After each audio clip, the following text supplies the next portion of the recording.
Hello everyone, welcome back to another video, and today we're going to be playing part 2 of the Verglas playthrough.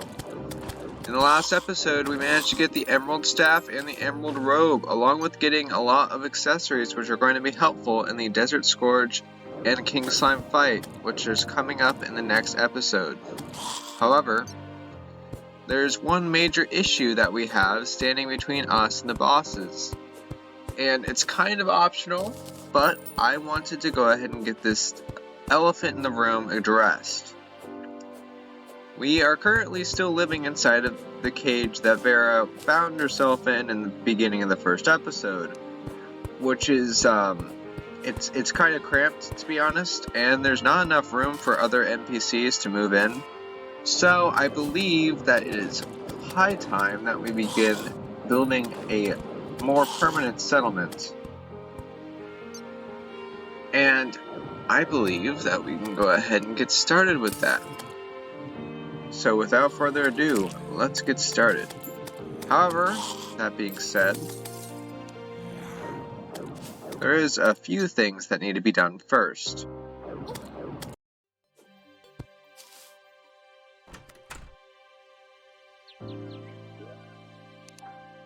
So, I had some things that I wanted to craft from last episode that I didn't get to. And the first thing is goggles, because goggles look cool. That is the only reason I crafted goggles. However, the next two things I'm going to craft are actually functional. So, I went ahead and was gathering wolfram shards, or metal scraps, and the power cores from the wolfram enemies that have been spawning all over the world. And I can use those to make some extra pieces of mage gear to go with the robe that I'm wearing. These provide just a bit more defense and a bit more magic power, which is going to be helpful in the upcoming boss fights. Now, we're going to go ahead and begin with the house construction. Hope you enjoyed the time lapse.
with that, the house is completed. I hope you guys like it. It took a little over an hour to complete this much of the house. However, most of the time was concentrated in walking back and forth slowly across the plains. However, we got a merchant, which means that we can get a piggy bank and a bug net, and also, most importantly, mana potions. Mana potions are very good, because they allow you to regenerate mana just in case you get yourself in a bad situation.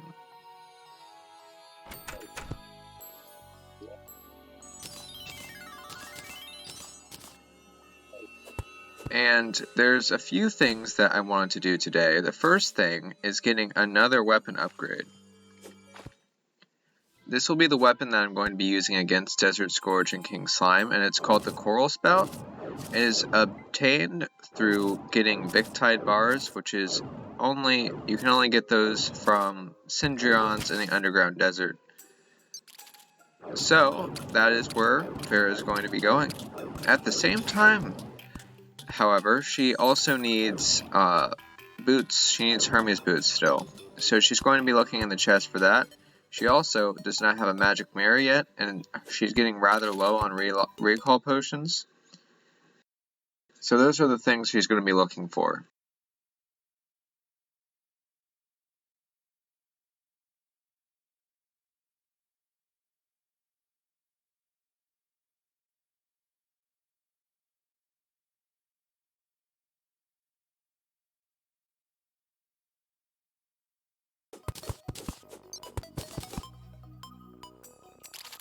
Okay, so there's our first Syndron. It's actually positioned fairly decently well, because it's not it's low enough as to where it can't phase through the blocks to get to her. So that means that she can just go ahead and stand on the platform and fire projectiles at it by bouncing them off the wall. One of the many reasons that the Frostbolt is good at this point in the game is its ability to bounce off a wall one time.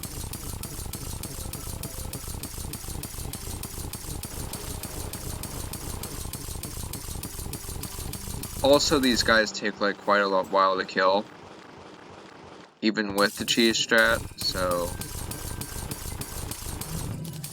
yeah, in the future I'm going to be speeding up every single time I kill a Syndrion. But I should only need to kill like 2 more, I think.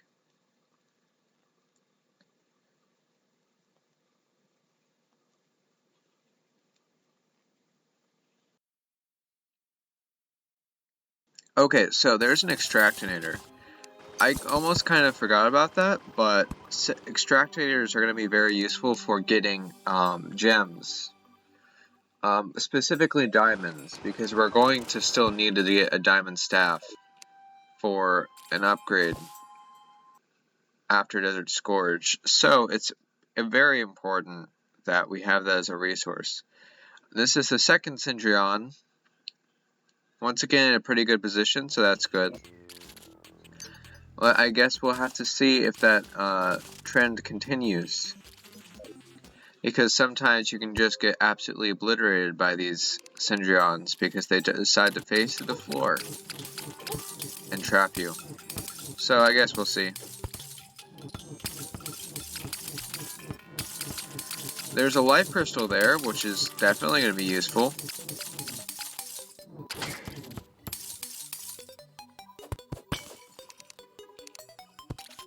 I don't think Vera really needed the extra health for Desert Scourge and King Slime, but nonetheless it's going to help.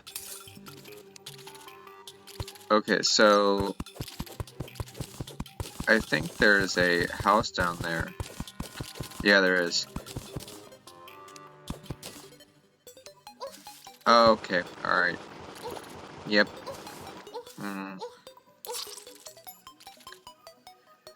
So that was our first death of this episode. Completely unavoidable, basically, without warping back to spawn, and that kind of sucks because Syndrons kind of suck. We're gonna be honest. I mean, they can just kind of decide to do that, and then you're boned.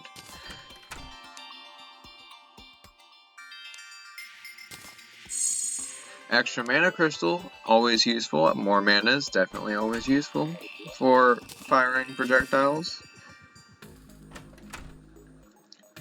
And Vera has accumulated quite a bit of silt to sift in the extractinator, so she's going to go ahead and do that really quickly. And because it took a while, I'm going to go ahead and edit it slower or faster.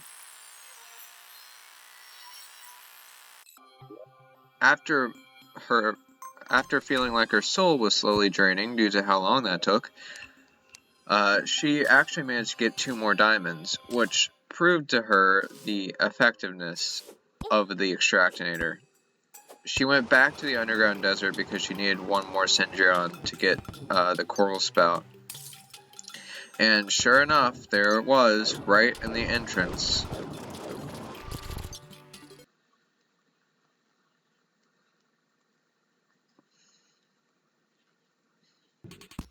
She got the Amethyst Spark, which is an accessory that releases shards upon taking damage, which is useful, definitely, so she's going to be putting that in place of her aglet.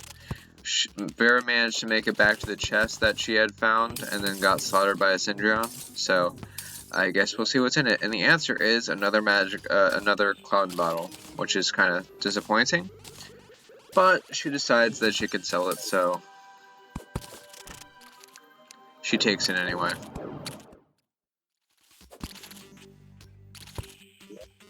And an enchanted boomerang, which is something she cannot use.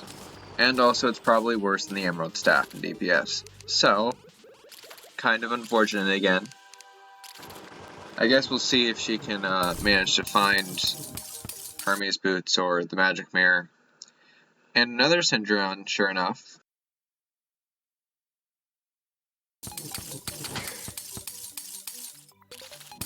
This one didn't drop anything special.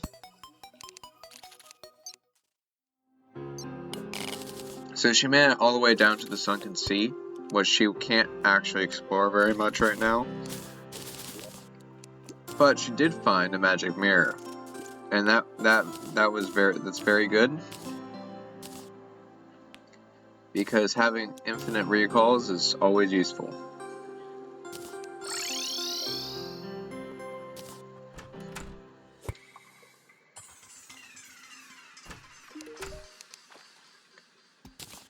So she's going to go ahead and sell some of the garbage she accumulated that she can't use, like the 3 mandible bows. And she's also going to craft this Coral Spout. She got an intense one, which means that it costs more mana, but it does more damage as a result. Which, since she's not really hankering for much mana at this point with the robe and all that, it's fine. While she was building the house, she noticed that there was an ice cave right underneath it, and she decided to go ahead and take a minute to explore it, hopefully getting Hermes boots, or in this case it would be flurry boots that she would find from here. At the same time, she also wanted to get slush to put in the extractinator, and she keeps getting quite a lot of that.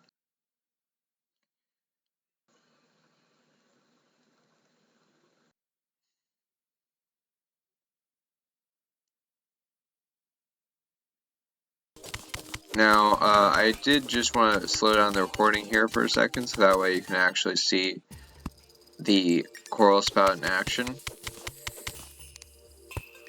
So after Vera gets done collecting the silt, or slush, sorry,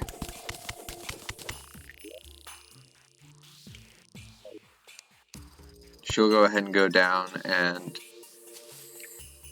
maybe there'll be a mob. I guess we'll see. Okay, there's one of those undead Vikings, and remember how long it took in the first episode to kill one of those things? Yep, and it's dead.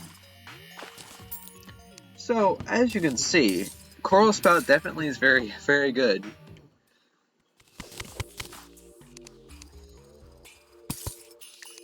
She found the traveling skeleton merchant again.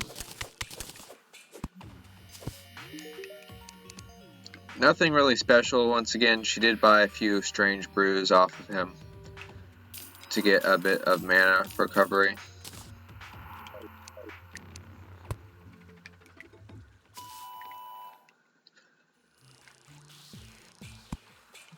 Oh, this is the first ice chest she found in this cave. I suppose we'll see what's in it. And once again, this Coral Spout just destroys the undead Vikings. Okay, it's a snowball cannon, which is good if you're a ranger, but unfortunately, Vera is a magic user, so that's that. She found yet another emerald crawler. She kills it, just because. Not because she needs more emeralds or anything, because as you know, she needs so many more emeralds.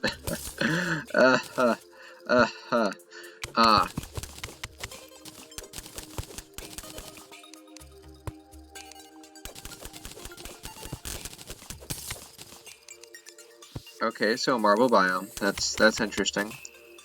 Usually, you find those in I don't remember finding them in ice caves that much, but the chest contained another magic mirror. Kind of disappointing, as Hermes boots would have been much more ideal.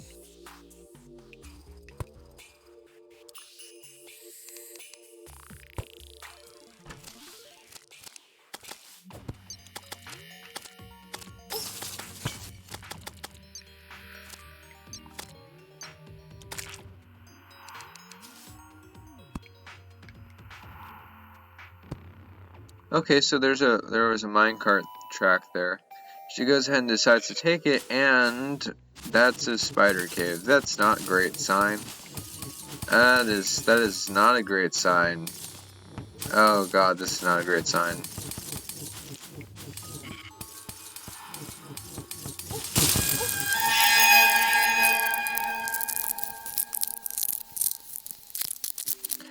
Okay, so Vera managed to narrowly escape dying there. She would have been absolutely toast if she decided to continue to take those head on, but luckily she was able to run away in time. Arachnophobia, anyone?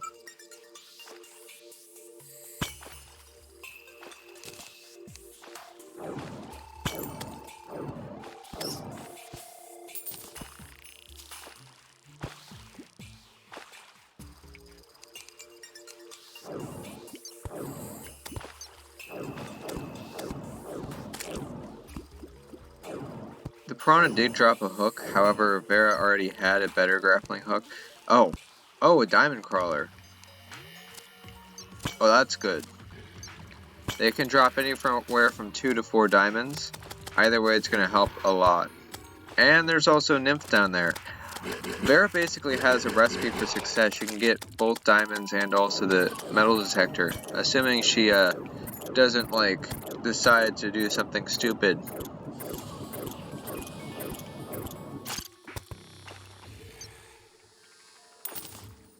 Okay, so she goes down there. I assume she thought she got the diamonds. And, oh, she managed to do something stupid. That is the second death, and that one was completely avoidable, but she was not smart enough to go ahead and not run immediately into the nymph. So that kind of was unfortunate, but what can you do? Vera immediately went to try to go get those diamonds as soon as she realized that she actually didn't pick them up. And there's a Chaos Elemental, which dropped the Arcalis. The Arcalis is a extremely rare melee weapon. And it dropped in the mage playthrough. Story of my life. At the same time, though, there was actually something useful for her. I don't know if you can see it on the right there, but that's a diamond crawler.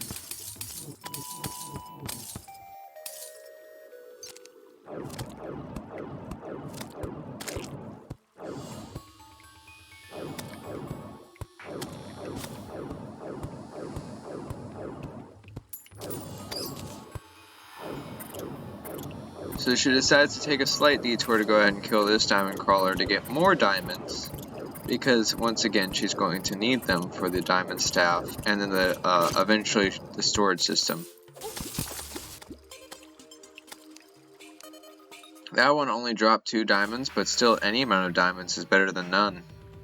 And she also made it back down here to go ahead and actually collect the 4 diamonds. Which I'm not even sure how she missed them, to be honest, but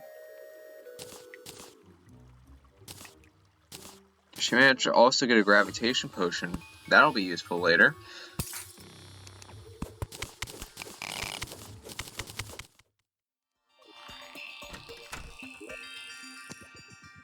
So the first thing she does when she gets back to base is she makes a weapon rack so she can go ahead and hang the Arcalis. Since it's such a rare drop, it's like 0.01%, I think, from the Chaos Elementals, if I'm not mistaken. It's either that or 1%. Oh, and more extractinating.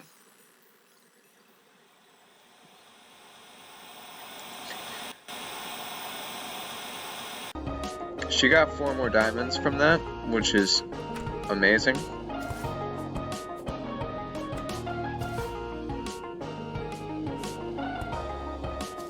She noticed the traveling merchant was over here and decided to go ahead and see if he had anything of value.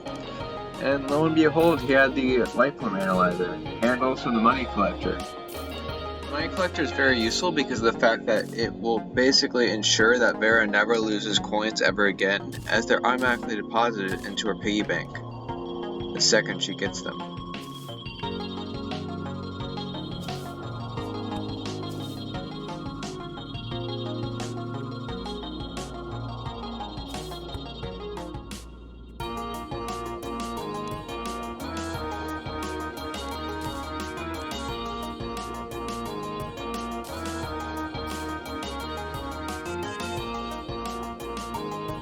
So, after all that exploration, finally, we get to the point where we can go ahead and craft the almighty diamond staff. And there it is. It's beautiful.